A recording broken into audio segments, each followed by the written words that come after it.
In this video I will show you really cool thing. Just take a look.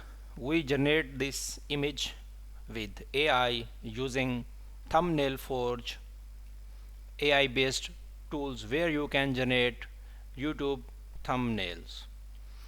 In these thumbnails we have something wrong where here is the two text of verses, and also here I have a cross icon and the color of the Canva is red.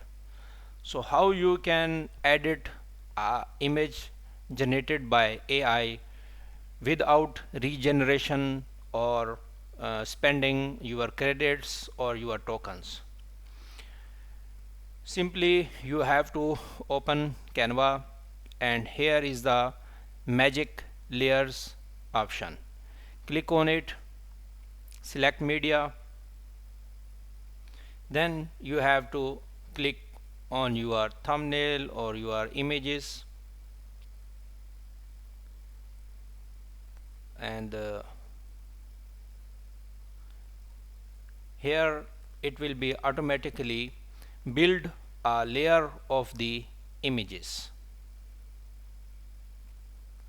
Just wait a moment, we will see how this magic layer works, and it's convert everything as in a separate items. Well, now you can see the all items, it's now converted in its own layer. Now I can adjust anything, we can delete it, we can change the color, also we can delete this, we can increase the size of these icons, any changings we can make it here or we can move it here. Here you can see. So very simple and easy. You have to just upload an image and use the magic layer to convert the images editable.